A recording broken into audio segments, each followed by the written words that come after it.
The bullet tore through her horse before Zara Greene even heard the rifle crack. And suddenly, she was airborne, the frozen December ground of Nebraska rushing up to meet her with punishing speed. She hit hard, the impact driving every breath from her lungs, and for a moment the world spun in a chaos of white sky and brown earth.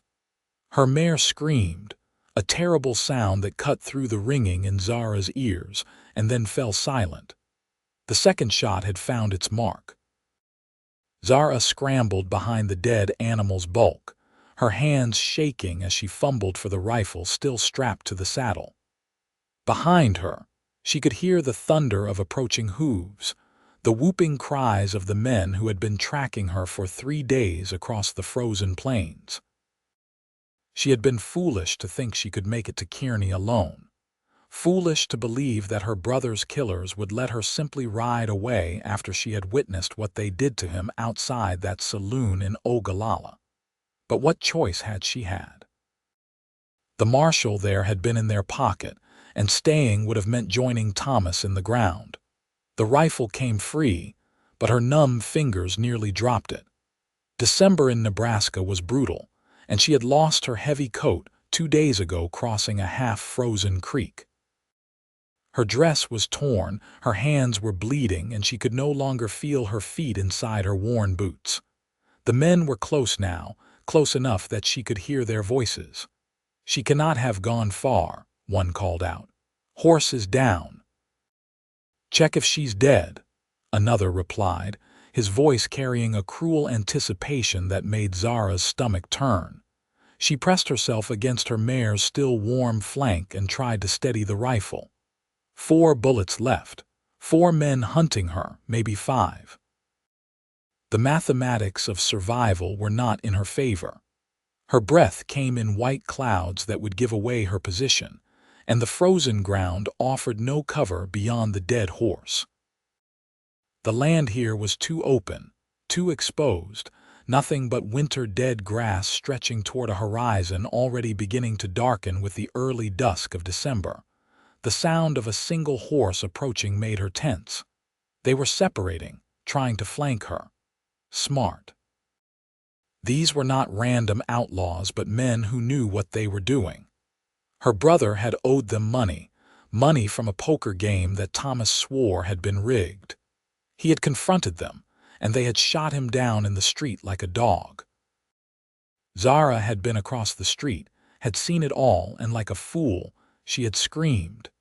Now they wanted to ensure there were no witnesses. She sighted down the rifle barrel, her finger on the trigger, waiting for whoever was coming around her left side. The crunch of boots on frozen earth came closer. Closer. Her heart hammered against her ribs so hard she thought it might burst through. Then a voice, low and calm, spoke from somewhere behind her. "If you are planning to shoot, best make certain it is the right target."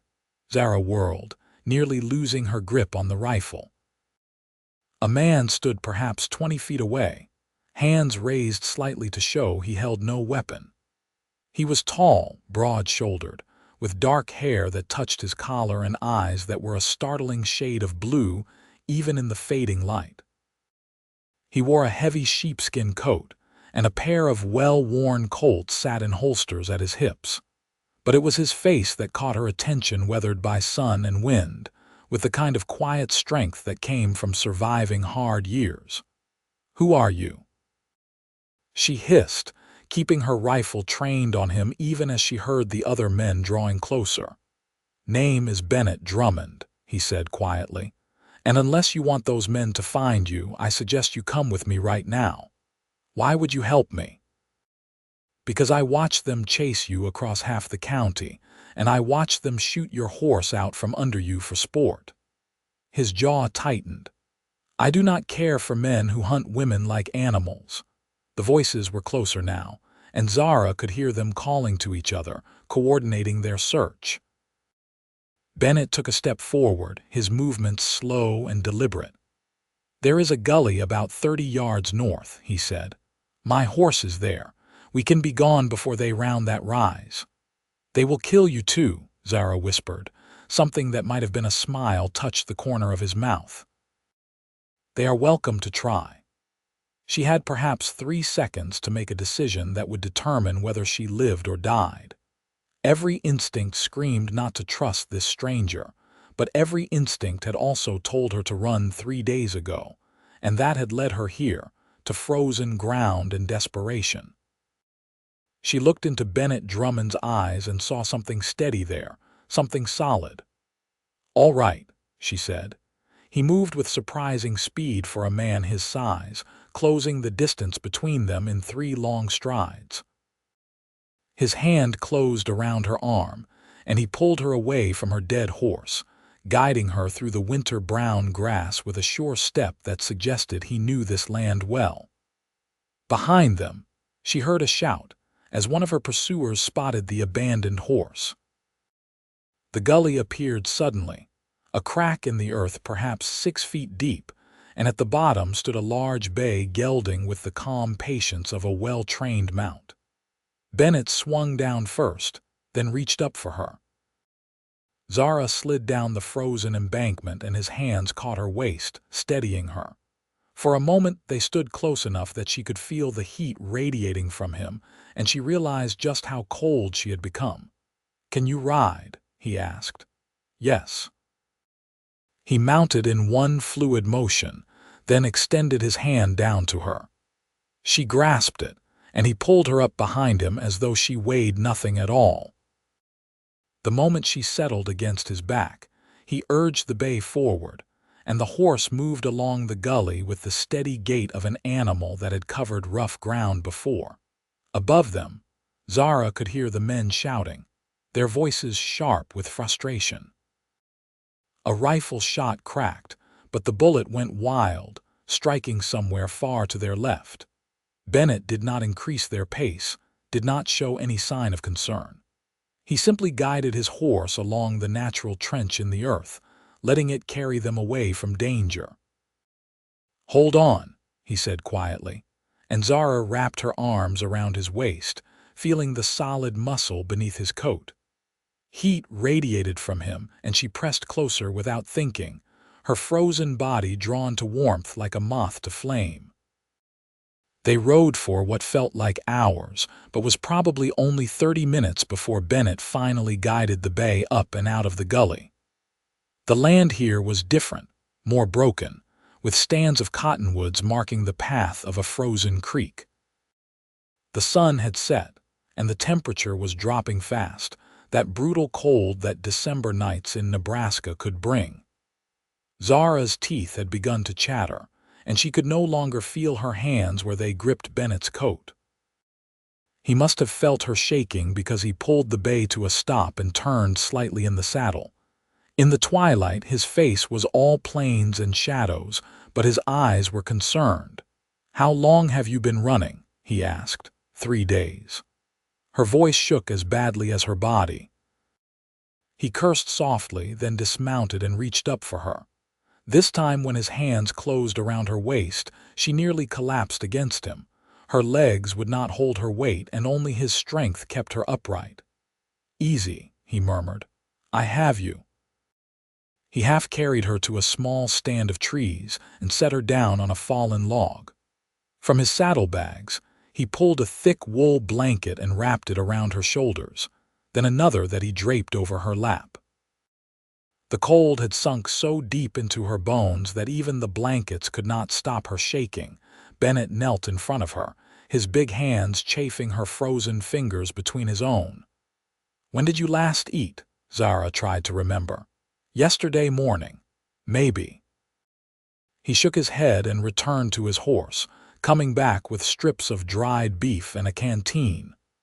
The water inside had not quite frozen yet, and he helped her drink before pressing the food into her hands. "Eat," he said simply. She managed a few bites, though her jaw ached from the cold and the effort of chewing. Bennett watched her for a moment, then began gathering deadfall for a fire.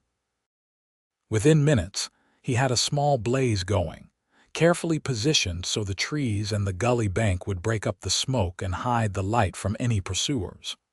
The warmth of the fire was almost painful against her frozen skin, but Zara leaned toward it anyway, desperate for heat. Bennett sat across from her, his rifle across his knees, his eyes scanning the darkening landscape with the alertness of a man accustomed to trouble. "Thank you," Zara said finally. Her voice sounded thin and strange to her own ears. "You did not have to help me." "No," he agreed.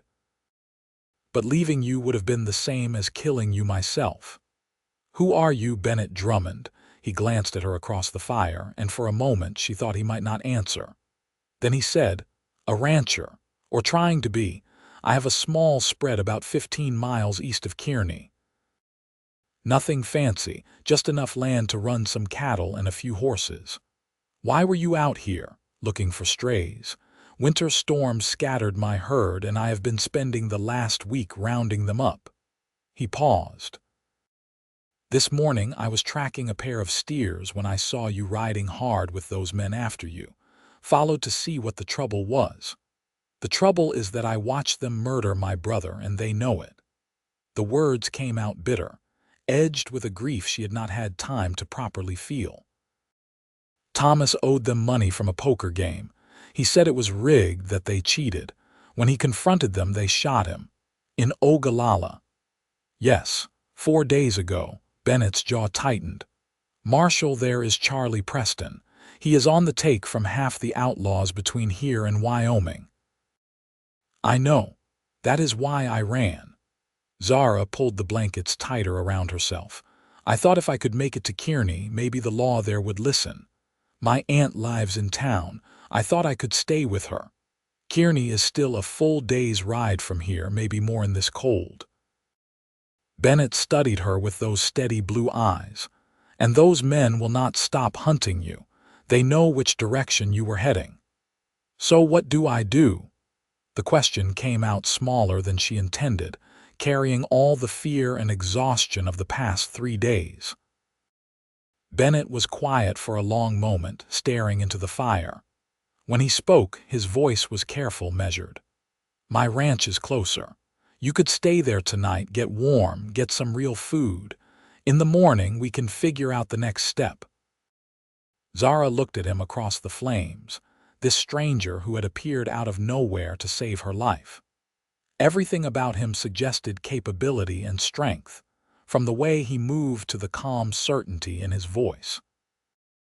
But he was still a stranger, and she had learned in the hardest way possible that the world was full of men who could not be trusted. As if reading her thoughts, Bennett said, "I am not going to hurt you, Zara Greene. You have my word on that." She had not told him her full name. He must have read the question in her face, because he added, "I heard them shouting it while they chased you. Seems they wanted you good and scared." "They succeeded," she admitted. "Fear is not the same as defeat." He stood, moving with that same easy grace she had noticed before. "You survived 3 days alone in December with killers on your trail. That takes more than luck. It takes spine." The compliment warmed her almost as much as the fire. Zara managed a weak smile. "My mother always said I was too stubborn for my own good. Stubbornness will keep you alive out here." Bennett checked his rifle, then glanced at the darkening sky. "We should not travel any more tonight. Too easy to lose our way or ride into trouble. We will camp here and move at first light." "Will they find us?" "Not if I have anything to say about it." He settled back against a tree trunk, positioning himself between her and the direction they had come. "Get some rest. I will keep watch. You cannot stay awake all night. I have done it before." His tone suggested the matter was not up for debate. Zara wanted to argue, but exhaustion was pulling at her with heavy hands. The fire was warm, the blankets were thick, and for the first time in 3 days, she was not running. Her eyes drifted closed almost against her will. When she woke, it was to the gray light of pre-dawn and the smell of coffee. Bennett was crouched by the fire, heating water in a small pot. He had clearly been awake all night, but aside from the shadow of stubble on his jaw, he showed no signs of fatigue. "Morning," he said when he noticed her stirring. "Coffee will be ready in a minute." Zara sat up, wincing at the stiffness in her muscles. Every part of her body ached from the combination of cold, fear, and the impact of hitting the ground when her horse fell. But she was alive, and that was more than she had expected when she went to sleep. The coffee, when Bennett handed it to her in a tin cup, was strong and black and possibly the best thing she had ever tasted. She wrapped her frozen fingers around the warm metal and sipped slowly, feeling the heat spread through her chest. "How do you feel?" Bennett asked. "Like I was dragged behind a wagon for 3 days," Zara admitted. "But better than yesterday." "Good." He poured himself coffee and sat across from her. In the morning light, she could see him more clearly. He was perhaps 30, with the kind of weathered handsomeness that came from a life spent outdoors. There was a small scar on his left cheek, and his hands were calloused from hard work. But it was his eyes that struck her most steady, calm, and filled with a quiet intelligence. "Tell me about these men," he said. "How many? What are their names?" Zara thought back to that terrible afternoon in Ogallala. 5 of them. The leader is called Jack Sutton. Big man, mean-looking, with a scar across his nose. The others are just his gang. I do not know all their names, but I would recognize their faces. Bennett's expression darkened. "I know Sutton. Runs with a gang out of the Sand Hills. Rustling, robbery, murder, he has done it all. The law has been trying to catch him for years, but he is smart and he has friends in useful places." "Then how do I stop him from killing me?" "We get you somewhere safe first. Then we figure out how to make him answer for what he did to your brother." Bennett stood and began breaking camp with efficient movements. "My ranch is about 3 hours from here. If we ride steady, you will be safe there." "Why are you doing this?" Zara asked. The question had been circling in her mind since yesterday. "You do not know me. You have nothing to gain by helping me." He paused in the act of kicking dirt over the fire and looked at her.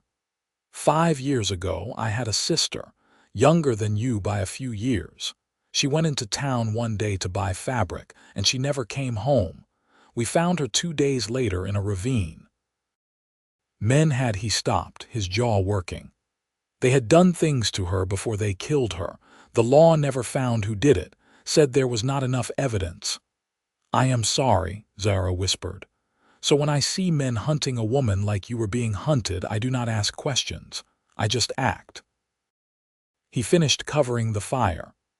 "That answer your question?" She nodded, a lump in her throat. Bennett Drummond was not just helping her out of kindness. He was trying to save someone he could not save before.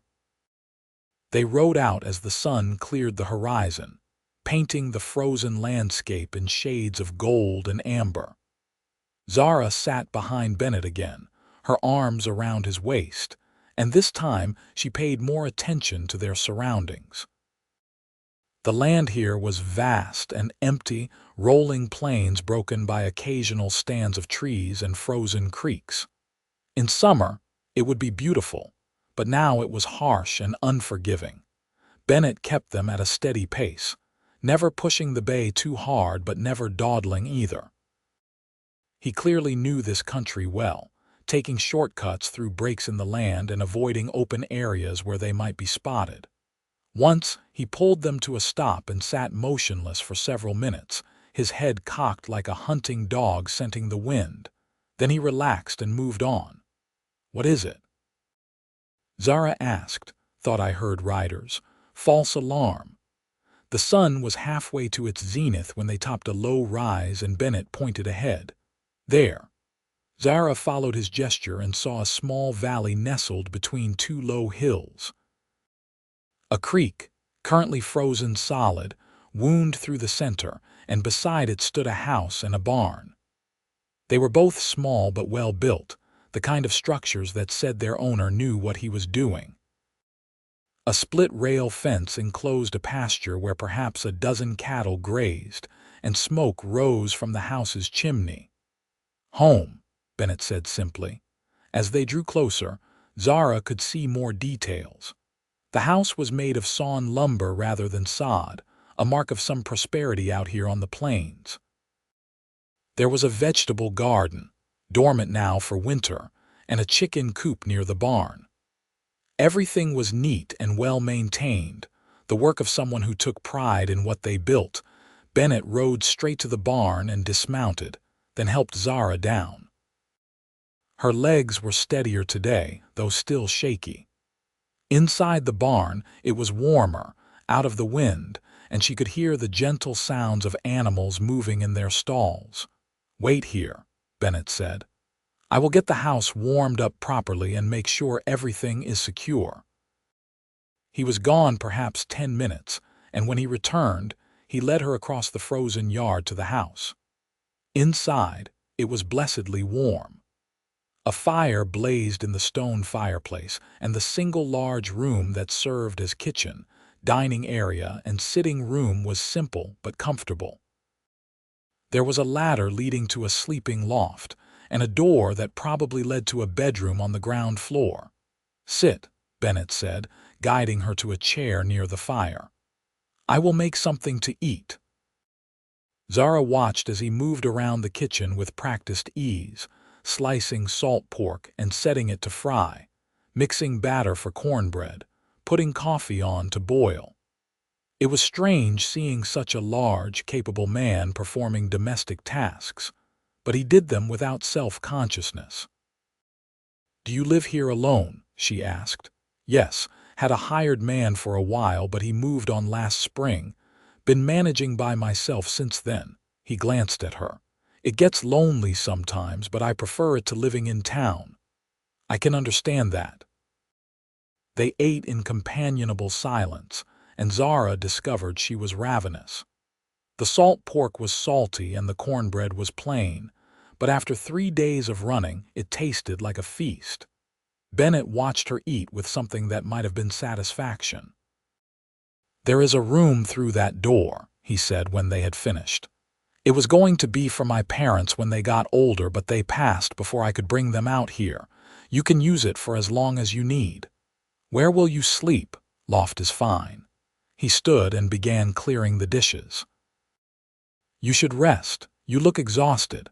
Zara could not argue with that. She felt like she could sleep for a week. But as she stood, a wave of dizziness swept over her and she swayed. Bennett caught her before she could fall, his arm strong around her waist. "Easy," he murmured. "You have been through hell. Your body needs time to recover." He helped her to the bedroom, which held a simple bed, a washstand, and a wardrobe. Zara sat on the edge of the bed and looked up at this man who had saved her life. "Why are you being so kind to me?" she asked. Bennett was quiet for a moment. "Because you need kindness. And because," he paused, seeming to search for words, "because when I saw you yesterday, fighting to survive against odds that would have broken most people, I saw someone worth saving." Their eyes met, and something passed between them, some spark of connection that made Zara's breath catch. Then Bennett stepped back, putting proper distance between them. "Rest," he said. "I will be outside if you need anything." After he left, Zara lay down on the bed still fully clothed and fell almost immediately into the deepest sleep she had experienced in days. She woke to darkness and the sound of voices. Male voices, rough and angry, coming from outside. Zara sat up, her heart racing, and crept to the window. Through the frost-clouded glass, she could see the flicker of torches in the yard and several men on horseback. Jack Sutton had found her. Zara grabbed her boots and stumbled out of the bedroom. Bennett was already at the window, his rifle in his hands, his face grim. "How many?" she whispered. "5, maybe 6, he glanced at her. "They must have tracked us. Damn, I should have expected this." Outside, Sutton's voice rang out loud and mocking. "Drummond, we know she is in there. Send her out and maybe we will let you live." Bennett moved to the door but did not open it. "This is my land, Sutton. You are trespassing. Get the hell out before I start shooting." Laughter greeted this pronouncement. 1 man against 6. Those are poor odds, friend. Be smart. Give us the girl. Not a chance in hell. There was a pause, then Sutton spoke again, his voice harder. Then we will burn you out. Your choice, Drummond. Zara felt ice flood her veins. He means it. These men killed my brother without blinking. They will burn this house down and shoot us when we run. Bennett's jaw was set in a hard line. Then we make sure they do not get the chance. He turned to her. Can you shoot? Yes. Good. He handed her a revolver from his gun belt. 6 shots. Make them count. Stay away from the windows and do not shoot unless you have a clear target. What are you going to do? Something stupid, probably. He checked his rifle, then moved toward the back of the house. There is a window in the bedroom that opens onto the back. I am going to circle around and come at them from behind. With luck, they will be so focused on the front of the house they will not notice until it is too late. That is insane. They will kill you. He looked at her, and in the dim light his eyes were fierce. Maybe, but I am not letting them take you, Zara. Not today. Not ever. Before she could respond, he was gone, slipping out the back window with the silence of someone who had hunted game through these hills. Zara stood frozen for a moment, the revolver heavy in her hand, then moved to the front window. Outside, the men were dismounting, spreading out. They had put down their torches, but drawn their weapons. They were going to rush the house. Zara's hands shook as she braced the revolver against the window frame. She had shot guns before her father had taught both her and Thomas to handle firearms, but she had never shot at a person. The thought made her stomach turn, but the memory of her brother falling in that dusty street steadied her resolve. A gunshot cracked from behind the outlaws, and one of them went down with a cry. Chaos erupted as the men spun, trying to locate the threat. Bennett fired again, and another man clutched his shoulder. Behind us, Sutton roared. Flank him. 3 of the outlaws ran toward the source of the gunfire while Sutton and another man started toward the house. Zara steadied her aim, picked her target, the man beside Sutton, not the leader himself, and fired. The shot went wide, but it was close enough to make both men dive for cover. She fired again, and this time wood splintered from the fence post where the man had taken shelter. She has a gun. The man yelled. Then kill her, Sutton snapped back. Bullets smashed through the window, forcing Zara to drop to the floor. Glass rained down around her, and she heard the thunk of lead burying itself in the wall behind her. She crawled toward the other window, trying to get a different angle. More shots from outside, and she heard someone scream. Bennett was still fighting, still alive. She reached the window and risked a glance out. One of the men who had gone after Bennett was limping back toward the horses, and another lay still on the frozen ground. That left 4. 4 against 2, and Zara only had 3 bullets left in the revolver. She saw movement near the barn. Bennett, using the building for cover as he worked his way back toward the house. Sutton saw him too and raised his rifle. Zara did not think. She aimed and fired, and by sheer luck, her bullet struck Sutton's rifle, tearing it from his hands. Sutton cursed and dove behind a water trough. Bennett used the distraction to sprint the last few yards to the house, and Zara heard him come through the back door. "You hit," she called. "No." He appeared beside her, reloading his rifle with quick, efficient movements. "You, scared but not shot. That is a good start." He peered out the window. 4 left. They will try to burn us out now. They know they cannot rush us without losing more men. Even as he spoke, Zara saw one of the outlaws running toward the barn with a torch. "They are going after your barn." Bennett's face went hard. "Like hell they are. That barn has 3 horses in it." He raised his rifle and fired in one smooth motion. The man with the torch stumbled, dropped the flame, and fell. The torch guttered out in the snow. 3 left, Bennett said grimly. But 3 was still enough to kill them. Zara knew it, and from Bennett's expression, so did he.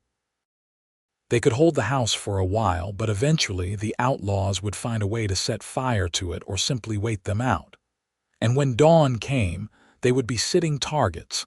Then, from somewhere in the distance, came a sound that made Zara's heart leap. Hoofbeats. Many hoofbeats growing rapidly closer. Sutton heard it too. "Mount up," he shouted. "We got company." The remaining outlaws ran for their horses, but before they could reach them, a group of riders swept into the yard. Zara counted at least 10 men, all armed, and at their head rode a man wearing a silver star. "This is Marshal Davis from Kearney," the lawman shouted. "Drop your weapons." Sutton was not fool enough to shoot it out with a marshal and 10 deputies. He and his men raised their hands, their weapons hitting the frozen ground. Zara sagged against the wall, her legs suddenly unable to hold her. Bennett caught her, his arms strong around her shoulders. "It is over," he said softly. "You are safe." The next hour passed in a blur. Marshal Davis, a grizzled man in his 50s with sharp eyes and a no-nonsense demeanor, took statements from both Zara and Bennett. The outlaws were trussed up and loaded onto horses, and the 2 dead men were laid across their saddles. "We have been tracking Sutton's gang for weeks," Davis explained as he accepted coffee from Bennett. "Got word from a rancher north of here that he saw them heading this direction. When I heard gunfire, I rode hard. Looks like we got here just in time." "Any later and we would have been ash," Bennett agreed. Davis turned to Zara. "Miss Greene, I am sorry about your brother. If you are willing to testify against Sutton for his murder, we can make sure he hangs for it." "I will testify," Zara said firmly. "I want justice for Thomas." "You will have it." Davis glanced between her and Bennett, his expression thoughtful. "You two did good work here tonight. Not many people would stand against Sutton's gang." "We did not have much choice," Bennett said dryly. The marshal and his men rode out an hour later, taking the prisoners with them. Davis promised to send word when the trial would be held and assured Zara that she would be safe now. Sutton would not be getting out of jail. After they left, the silence in the house felt enormous. Bennett moved around, checking the damage, boarding up the broken window, sweeping up glass. Zara tried to help, but he waved her off. "You have done enough for one day," he said. "Sit, rest." But Zara found she could not sit still. The events of the past hours were catching up with her, and she felt simultaneously exhausted and too agitated to sleep. She stood by the fire, staring into the flames, trying to process everything that had happened. Bennett came to stand beside her. "You did well tonight. That shot you made, hitting Sutton's rifle, that saved my life." "I was aiming for his chest," Zara admitted. "I am not that good a shot. Luck then, I will take it either way." He paused, then added quietly, "I meant what I said earlier. I am not letting anyone take you. You are safe here, Zara. For as long as you need." She turned to look at him, this man who had become her protector, her ally, possibly her friend in the span of less than 2 days. In the firelight, his face was all strong lines and shadows, but his eyes were gentle. "Why?" she asked again, because she still did not quite understand.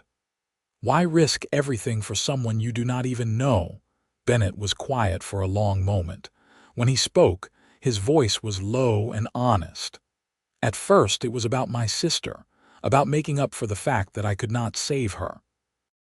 But then I got to know you, even just a little, and I realized you are not just some woman who needed saving.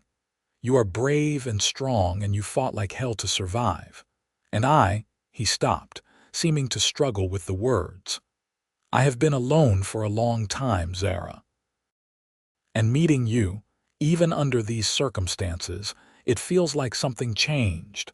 Like maybe I do not have to be alone anymore." Zara's breath caught.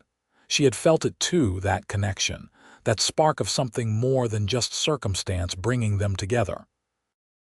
It was too soon, too fast, and yet it felt right in a way she could not explain. I do not know what happens next, she said honestly.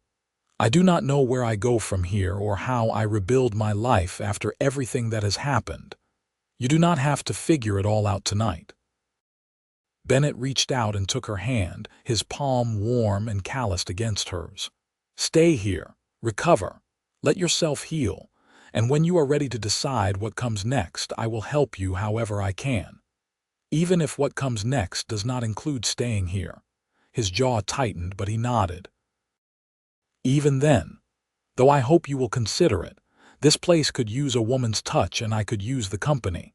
Zara found herself smiling despite everything. Are you asking me to stay, Bennett Drummond? I suppose I am. He smiled back, a rare expression that transformed his serious face. Though I am making a hash of it. No, Zara said softly. No, you are doing fine. They stood there, hands joined, and something passed between them that felt like a promise. The beginning of something neither of them had expected to find but both desperately needed. The trial was held 3 weeks later in Kearney. Zara gave her testimony clearly and calmly, describing in detail what she had seen that day in Ogallala. Jack Sutton sat in the defendant's chair and glared at her with murder in his eyes, but she did not flinch. Bennett sat in the front row behind her, a solid presence that gave her strength. The jury deliberated for less than an hour before returning a guilty verdict. Sutton was sentenced to hang, and his surviving gang members received lengthy prison sentences. As the judge banged his gavel, Zara felt a weight lift from her shoulders. It would not bring Thomas back, but at least his killer would face justice. After the trial, she and Bennett rode back to the ranch in comfortable silence. The weather had turned milder, with the first hints of spring beginning to show in the budding trees and the green shoots pushing up through the thawing earth. In the 3 weeks she had been staying at Bennett's ranch, Zara had begun to feel something she had not felt since her brother died, hope. Bennett had been the perfect gentleman during her stay. He had given her space and time to grieve, had never pushed or made demands, had simply been there whenever she needed him. But Zara had also seen the way he looked at her when he thought she was not paying attention, had felt the charge in the air whenever they stood close together. She had done a lot of thinking in those 3 weeks. About her life, about her future, about what she wanted. Her aunt in Kearney had offered her a place to stay, and there were jobs available for a woman willing to work. She could build a new life in town, safe and respectable.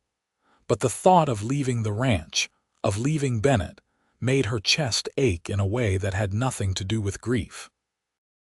When they reached the house, Bennett dismounted and helped her down, his hands lingering on her waist perhaps a moment longer than necessary. Their eyes met, and Zara saw the question in his. "Bennett," she said, and her voice was steadier than she expected. "I have been thinking about what you said, about staying." He went very still, and I want to, if the offer still stands. Something blazed in his eyes, relief, joy, hope all mixed together. It stands. It will always stand, Zara. I need you to understand something first. She took a breath. I am not looking for someone to take care of me. I can work. I can help with the ranch. I want to be a partner, not a burden. You could never be a burden. Bennett's hands tightened on her waist, drawing her a fraction closer. And I would be honored to have you as a partner. In the ranch and in, he hesitated, then continued, in everything else if you would want that. Everything else. I am not good with words, Zara, but these past weeks, having you here, it has felt right. Like my house finally became a home, like I finally became whole. He lifted one hand to cup her cheek, his touch gentle despite his calloused palm. I know it is too soon. I know we have only known each other a short time, but I have to tell you I am falling in love with you. Have been since the moment you agreed to trust me instead of shooting me out on that frozen plain. Zara's heart was hammering so hard she thought it might burst from her chest. I am falling in love with you too, she whispered. and I am terrified because everything happened so fast, and I do not know if it is real or if I am just latching onto the first safe thing I found after Thomas died." "Then we will take it slow," Bennett said. "We will give it time. There is no rush, Zara. I am not going anywhere, and neither are you. We have all the time in the world to figure this out. What if we figure out it does not work? Then we will deal with that if it happens, but I do not think it will." He smiled, that rare, beautiful smile that made her stomach flutter. "I think we are going to be just fine." And then he kissed her, soft and sweet and full of promise. Zara melted into him, her arms sliding around his neck, and for the first time in weeks, she felt truly safe. Not because Bennett was protecting her, but because she had found someone who saw her as an equal, who valued her strength as much as her vulnerability. When they finally pulled apart, both slightly breathless, Bennett rested his forehead against hers. "So you will stay?" "I will stay," Zara confirmed. "Thank God," he murmured and kissed her again. Spring came to the Nebraska plains with a riot of wildflowers and the return of the birds. Zara threw herself into life on the ranch with a determination that impressed even Bennett. She learned to help with the cattle, mended fences, tended the vegetable garden, and proved to have a knack with the horses. She was not content to simply keep house, she wanted to be a true partner in the ranch's operation. Bennett, for his part, seemed to blossom under her presence. The quiet, serious man revealed a dry sense of humor and a capacity for tenderness that surprised her. They worked side by side during the days and sat together by the fire in the evenings, talking about everything and nothing. Slowly, inevitably, they grew closer. It was mid-May when Bennett asked her to marry him. They were sitting on the porch watching the sunset paint the sky in shades of orange and gold, and he took her hand in his. "Zara," he said, and his voice was uncertain in a way she had rarely heard. "I know we said we would take things slow, but I have to ask, would you consider becoming my wife?" She turned to him, her heart full. "Yes," she said simply. "Yes, Bennett, I will marry you." The wedding was small, held in the little church in Kearney with just a handful of friends and Zara's aunt in attendance. Zara wore a simple blue dress, and Bennett wore his best suit, and when the preacher pronounced them man and wife, Bennett kissed her with such tender passion that several of the ladies in attendance fanned themselves. Their wedding night was everything Zara had hoped for and more. Bennett was gentle and patient, taking his time to ensure her comfort and pleasure. And when they finally came together as husband and wife, it felt like the most natural thing in the world, like two pieces of a puzzle finally fitting together. In the months that followed, they built a life together that exceeded Zara's wildest dreams. The ranch prospered under their joint management. Bennett's cattle herd grew, and Zara proved to have a talent for raising horses. They added on to the house, building a proper kitchen and an extra bedroom, talking about the family they hoped to have. It was late autumn when Zara realized she was pregnant. She had suspected for a few weeks, but waited to be certain before telling Bennett.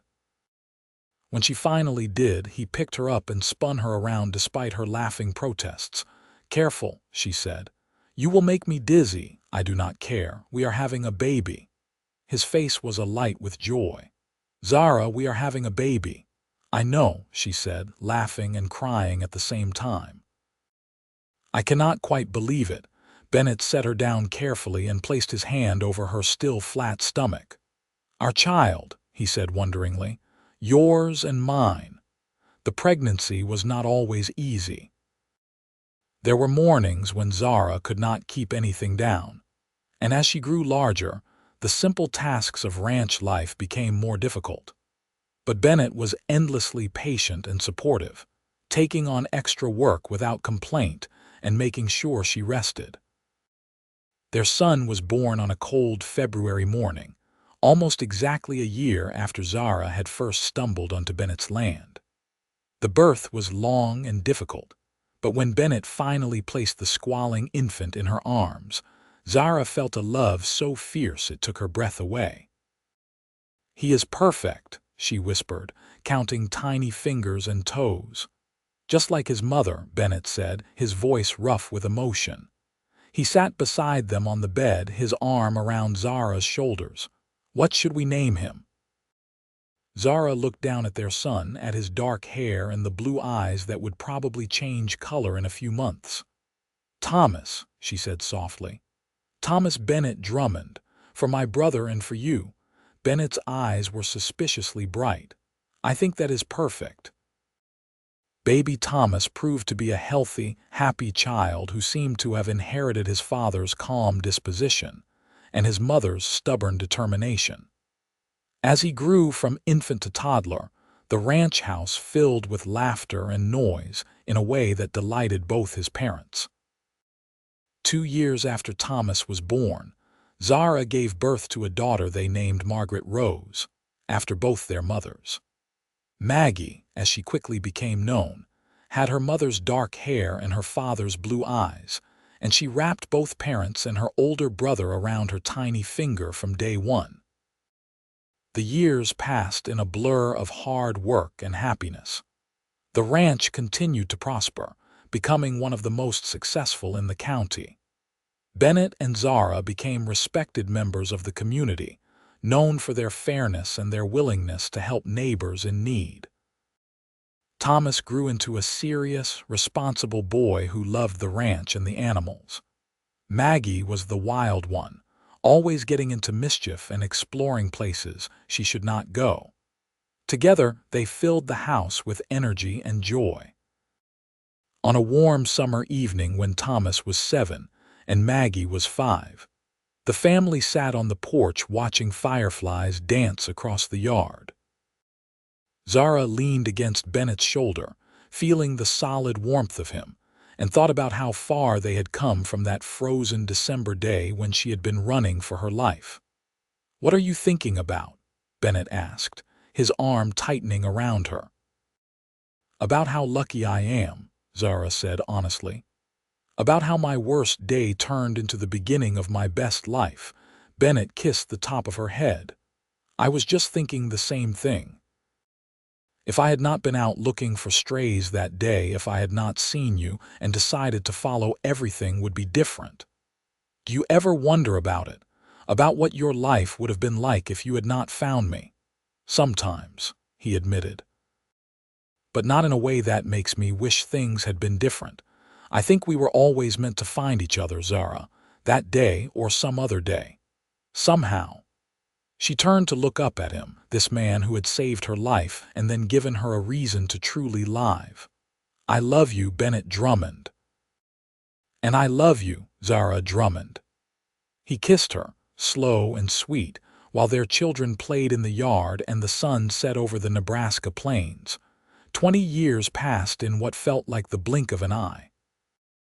Thomas grew into a tall, capable young man who ran the ranch alongside his father with quiet competence.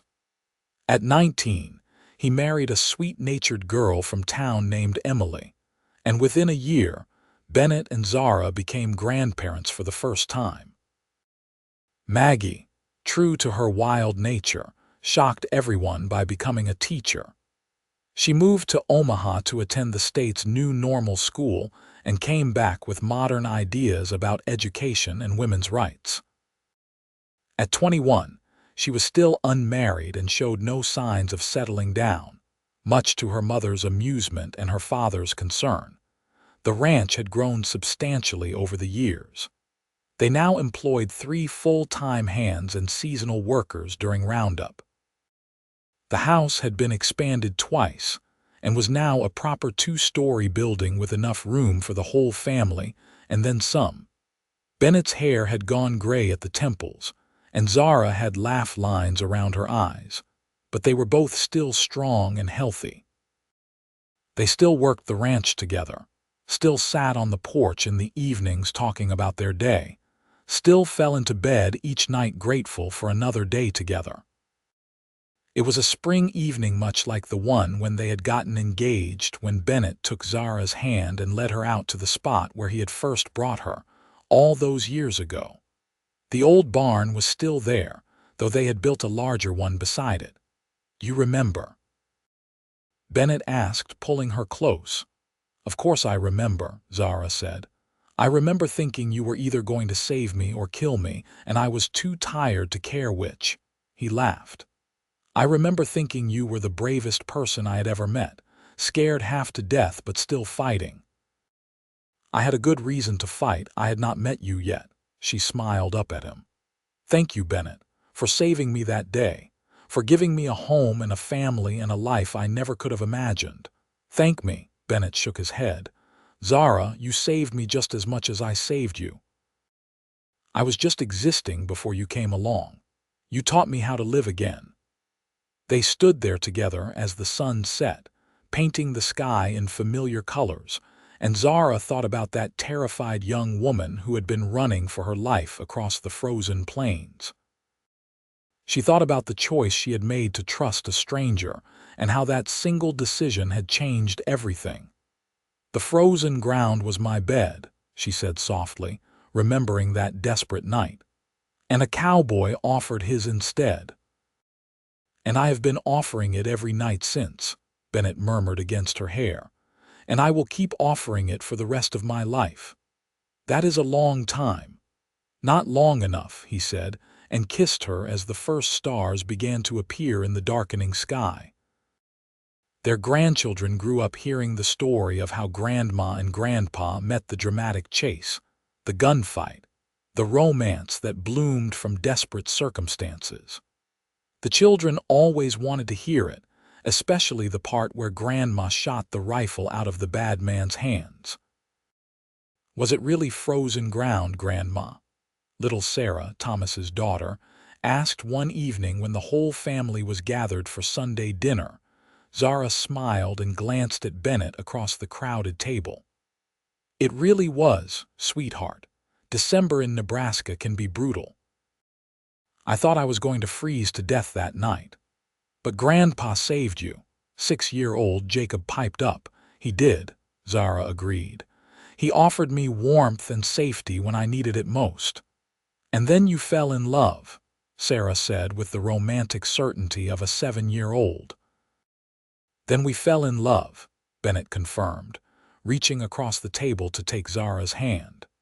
Even after all these years, the gesture was as natural as breathing. Thomas and Emily exchanged a fond look while Maggie rolled her eyes good-naturedly. "You two are impossibly sappy," she said, but she was smiling. "Wait until you fall in love," Zara told her daughter. "Then you will understand. If I ever find someone half as wonderful as Dad, maybe I will," Maggie replied, making Bennett look both pleased and slightly emotional.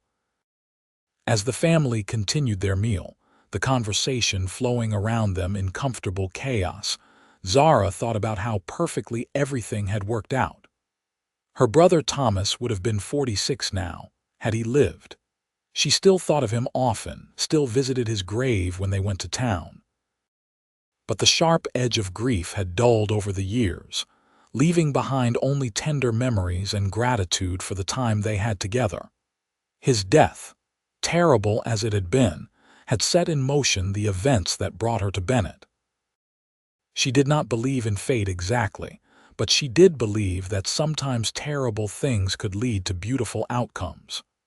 Her life was proof of that. After dinner, as the family drifted outside to enjoy the warm evening, Bennett pulled Zara aside. They walked together to the small cemetery on the hill behind the house where Bennett's parents were buried, along with Zara's aunt, who had passed 5 years earlier. "I have been thinking," Bennett said as they stood among the weathered headstones. "About getting older, about the ranch, about what happens when we are gone." Zara looked at him in alarm. "Are you feeling poorly? Is something wrong?" "No, nothing like that." He squeezed her hand reassuringly. "I just mean we have built something good here, Zara, something worth preserving." And I want to make sure Thomas knows that this place is his, that he and Emily and their children will always have a home here. He knows that. We have told him. I want to make it official, legal. I have talked to the lawyer in town about drawing up papers. Bennett turned to face her fully. This ranch, everything we built, it is our legacy, Zara. I want to make sure it lasts.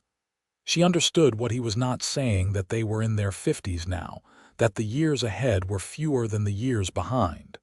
The thought made her sad, but she also felt a deep satisfaction. They had lived a full life together, had raised good children, had built something lasting. I think that is a wonderful idea, she said. And when the time comes, Thomas will take care of this place as well as we did. Better, probably. He has your practical nature and my stubbornness. That is a good combination. Zara laughed. I think you have that backwards. They stood together in the fading light, looking down at the ranch spread out below them, the house with its glowing windows, the barn and outbuildings, the pastures where cattle grazed. In the distance, they could hear their grandchildren's laughter as they chased each other through the yard. We did good, did we not? Bennett asked softly. We did better than good, Zara replied. We built something beautiful. He pulled her close, and she rested her head against his chest, listening to the steady beat of his heart. This man who had offered her his bed when frozen ground threatened to be her grave.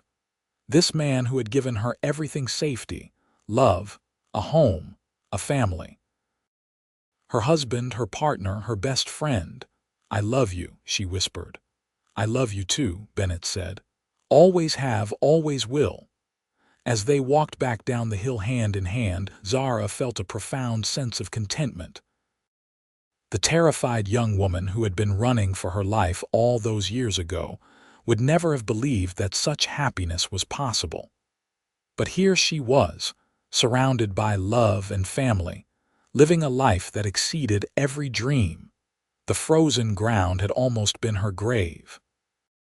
Instead, it had been the beginning of something wonderful.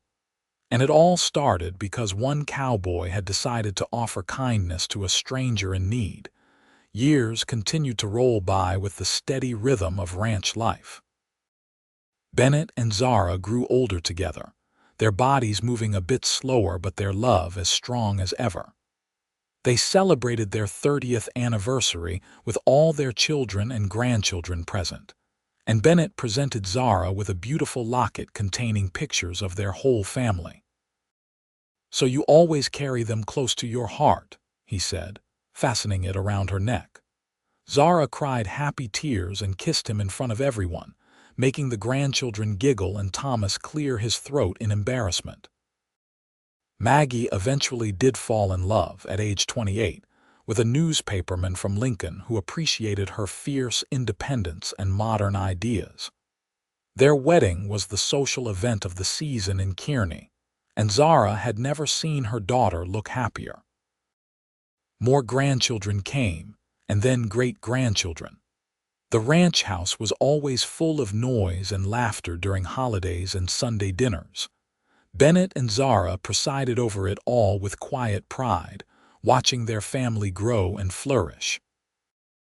On their 40th anniversary, they held a grand celebration. The whole county seemed to turn out, testimony to the respect and affection people felt for the Drummonds. There was a barn dance with music and dancing that lasted until dawn. As Bennett spun Zara around the dance floor, both of them moving more carefully than they once had, but with just as much joy, he leaned down to whisper in her ear. 40 years since I found you on that frozen plain. Best decision I ever made, helping you that day. Best decision I ever made, trusting you, Zara replied, though I was not sure at the time. What convinced you? She thought about it. Your eyes. They were kind, and I needed kindness so desperately. Bennett's arms tightened around her. You have given me far more kindness than I ever gave you. You made my house a home, gave me a family, gave me purpose. Everything good in my life came from you. We gave it to each other, Zara corrected. That is what a partnership means. They danced until they were both breathless, then sat on the porch watching their family celebrate inside. Thomas came out to check on them, his face concerned. "You two should not have been dancing so much. Father, you know what the doctor said about overexerting yourself." "The doctor is a worrywart," Bennett said comfortably. "And it is my anniversary. I am allowed to dance with my wife. Still, perhaps you should rest now." "I am resting," Bennett pointed out, "right here on this porch with the most beautiful woman in Nebraska." Thomas shook his head but smiled. "You are impossible." After he went back inside, Zara took Bennett's hand. "You did not tell me the doctor said something about overexertion." "It is nothing to worry about, just the usual cautions for a man my age." "My heart is not as strong as it once was, but whose is at 70? "Bennett," Zara said seriously, "do not hide things from me. We promised, remember, no secrets. Not hiding, just not worrying you unnecessarily." He brought her hand to his lips. "But you are right. The doctor said I need to take it easier. Let Thomas handle more of the ranch work, which I have been doing, you know I have." "I know." Zara leaned her head on his shoulder. "I just cannot imagine this life without you." "You will not have to for a long time yet," Bennett promised. "I am too stubborn to go anywhere." And he was, for several more years. They celebrated their 45th anniversary quietly, just the two of them, and Bennett joked that 50 years would be the big celebration, so they had better both stick around. But time catches up with everyone eventually. The winter Bennett turned 74, he caught a cold that settled in his chest and would not leave. The doctor came and went, prescribed medicines and rest, but they all knew that sometimes a body simply decides it has fought enough battles. Zara sat by his bedside day and night, holding his hand, telling him stories about their life together. Their children and grandchildren came to visit, and Bennett rallied enough to tell them all how proud he was, how much he loved them. On a February morning, 46 years almost to the day after he had first found Zara on that frozen plain, Bennett Drummond died peacefully in his sleep with Zara holding his hand. The grief was overwhelming. Even though she had known it was coming, had tried to prepare herself, losing Bennett felt like losing half of herself. They had been together for so long, had built a life so intertwined, that she did not know how to exist without him. The funeral was huge, the church overflowing with people whose lives Bennett had touched. Ranchers and townspeople, old friends and new, all came to pay their respects to a good man. Thomas delivered the eulogy, his voice breaking several times as he spoke about his father's strength, kindness, and dedication to family. Afterwards, they buried Bennett on the hill behind the house, next to his parents and Zara's aunt. The headstone reads simply, "Bennett Drummond, 1852–1926, beloved husband, father, and friend." The weeks after the funeral were hard. Zara felt lost without Bennett's steady presence. The house felt too empty, too quiet, even with Thomas and Emily and the grandchildren constantly checking on her. She moved through her days in a fog, doing what needed to be done but feeling disconnected from it all. It was Maggie who finally pulled her out of it. She came to visit one April morning and found Zara sitting in Bennett's chair, staring at nothing. "Mama," Maggie said firmly, kneeling in front of her. "He would not want this, you know he would not." "I do not know how to live without him," Zara whispered. "Yes, you do. You survived before you met him, and you can survive now, not just survive live, really live." Maggie took her mother's hands. "He gave you so many good years. The best way to honor that is to keep living fully, to keep enjoying the family you built together, to keep finding joy in each day. It hurts so much, I know. But it hurts because what you had was real and beautiful and worth grieving. But Mama, you still have so much. You have your children and grandchildren who love you. You have this ranch that you and father built from nothing. You have a life full of meaning." Zara looked at her daughter's face, so earnest and full of love, and felt something shift inside her.